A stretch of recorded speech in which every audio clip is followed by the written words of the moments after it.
जनता के सामने जन बल के आगे सारा समीकरण ध्वस्त हो जाता है। हम लोगों ने 2010 में भी देखा है, जनता जब जग जाती है तो जो पार्टियां समीकरण बना के चुनाव लड़ती हैं वो बिहार की भला नहीं करती हैं। वो अपना भला के लिए बिहार को दो भागों में बांट दी है कि ये मेरा समीकरण है, ये मेरा समीकरण। समीकरण क्या है? लोकतंत्र, भारत एक लोकतांत्रिक देश है, हम बिहार के रहने वाले हैं, गौतम बुद्ध और महावीर के धरती वाले लोग हैं। यहाँ हमें ये लग जाएगा कि ये पार्टी जो है बगैर समीकरण का है और मेरी आवाज को सदन तक पहुंचाएगी और बिहार के विकास को रास्ते पर लेकर खड़ा करेगी। इसका सोच सकारात्मक और सार्थक है तो सारा समीकरण को ध्वस्त करते हुए एक नया समीकरण बना लेंगे। तो सभी है सर, मैंने हाँ अभी जन स्वराज पार्टी बना है ना, उसका भी चल रहा है हवा ना। अभी जनता दल यूनाइटेड भी खड़ा हुआ है। हाँ, बिहार की जनता, खासतौर से बेला की जनता उन तमाम तरह समीकरणों से ऊपर उठे और बिहार की बदहाली को दूर करने के लिए, बिहार के युवाओं का पलायन को रोकने के लिए, बिहार में शिक्षा व्यवस्था को स्थापित करने के लिए एक नए समीकरण से, जो मानवता एक समीकरण है, ह्यूमन वैल्यू जो समीकरण है, ह्यूमैनिटी जो समीकरण है, उस समीकरण के आगोश में आवे और नया बिहार का तामीर करके नए बच्चों के चेहरे पर हरियाली और खुशहाली लाए। बहुत बहुत शुक्रिया। जन स्वराज पार्टी का अभी है। हाँ, मतलब जन स्वराज आपको अच्छा लग रहा है। हाँ, विश्वास बाकी दूसरा पार्टी पे ना कीजिएगा? नहीं सर। काहे नहीं कीजिएगा? इसलिए कि जन स्वराज पार्टी भी नया पार्टी है कि कुछ कर सकता है। हाँ, मतलब इस पे आप चांस एक बार लेना चाहते हैं? हाँ। पहले से ही विधान परिषद में बैठे हुए हैं, राजनीति को बड़ा नजदीकी से देख रहे हैं, तो इस बार माहौल बेलागंज का कैसा प्रतीत हो रहा है आपको? देखिए, बहुत बहुत धन्यवाद आपका जी। बेलागंज एक नया इतिहास और नई तारीख बनाएगा जी।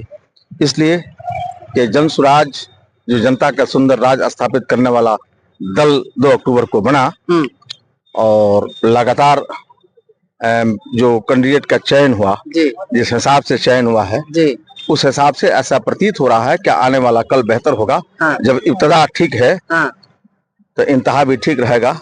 शुरुआती दौर जब ठीक ठाक है तो निश्चित रूप से एक नए समीकरण के रूप में बेला की जनता अपनी आवाज को सदन तक पहुंचाएगी और एक सरल और सहज व्यक्ति के हाथों में तंत्र निहित होगा।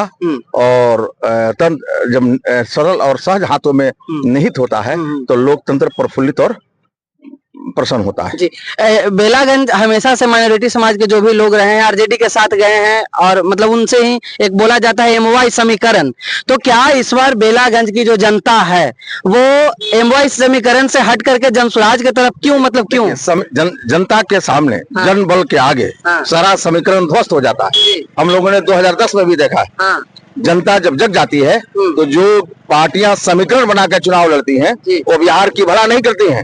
वो अपना भला के लिए बिहार को 2 भागों में बांट दी है कि ये मेरा समीकरण है, ये मेरा समीकरण। समीकरण क्या है? लोकतंत्र, भारत एक लोकतांत्रिक देश है, हम बिहार के रहने वाले हैं, गौतम बुद्ध और महावीर के धरती वाले लोग हैं। यहाँ हमें ये लग जाएगा कि ये पार्टी जो है बगैर समीकरण का है और मेरी आवाज को सदन तक पहुंचाएगी और बिहार के विकास को रास्ते पर लेकर खड़ा करेगी।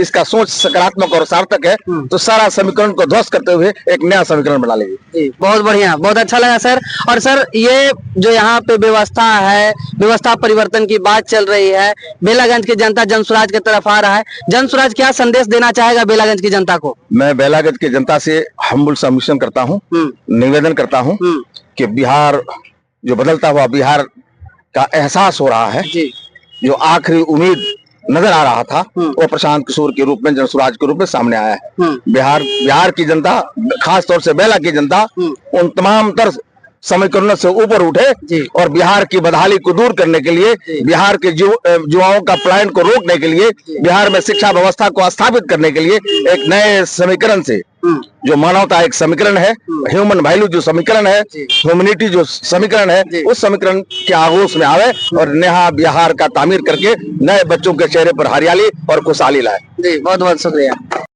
ऐसे दिख रहा है जैसे बेलागंज में सिर्फ जन स्वराज ही दिख रहा है। तो आप लोग चूंकि पुराने पॉलिटिक्स से जुड़े हुए व्यक्ति हैं, आप लोग राजनीति को बहुत अच्छे से समझते हैं, तो क्या बेलागंज विधानसभा की जनता का रुझान, झुकाव इस बार किसके तरफ है? बेलागंज इस बार इतिहास रचेगा। 35 साल के जख्म को आज वो भर देगा। अच्छा। जन स्वराज पार्टी जन जन तक पहुंच चुकी है। गांव के सुदूर इलाके में भी ये जा चुकी है। अच्छा। हर घर में जन स्वराज पार्टी के लोगों की स्वागत हो रही है। अच्छा। लोग वोट के लिए बेताब हैं।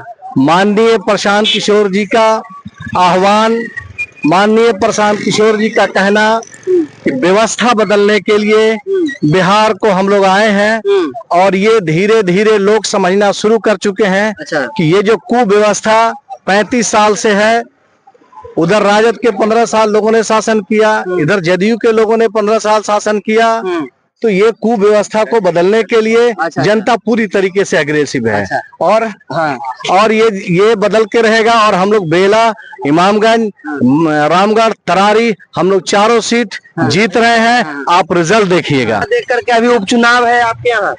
वो तो चुनाव है सर, हम भी जान रहे हैं। किसका हवा लग रहा है कि किसका मतलब कौन कौन है टक्कर में? या टक्कर में तो सभी है सर। मैंने हाँ अभी जन स्वराज पार्टी बना है ना, उसका भी चल रहा है हवा ना। अभी जनता दल यूनाइटेड भी खड़ा हुआ है। हाँ। आप किसको वोट कीजिएगा? आप किसको वोट कीजिएगा? जो पार्टी बढ़िया रहेगा उसी को करेंगे सर, हमारा ये संकल्प है। हाँ। कौन अच्छा लगता है आपको कि कौन अभी बदलाव बेलागंज में लाएगा? बदलाव तो अभी है कि नया पार्टी खड़ा हो रहा है, जन स्वराज पार्टी। या वो तो कह रहे हैं कि हम बदलाव जरूर करेंगे। हाँ, इसलिए हम लोग तो जन स्वराज पार्टी का अभी है। हाँ, मतलब जन स्वराज आपको अच्छा लग रहा है? हाँ। विश्वास बाकी दूसरा पार्टी पे ना कीजिएगा? नहीं सर। काहे नहीं कीजिएगा? इसलिए कि जन स्वराज पार्टी अभी नया पार्टी है कि कुछ कर सकता है। हाँ। मतलब इस पे आप चांस एक बार लेना चाहते हैं? हाँ।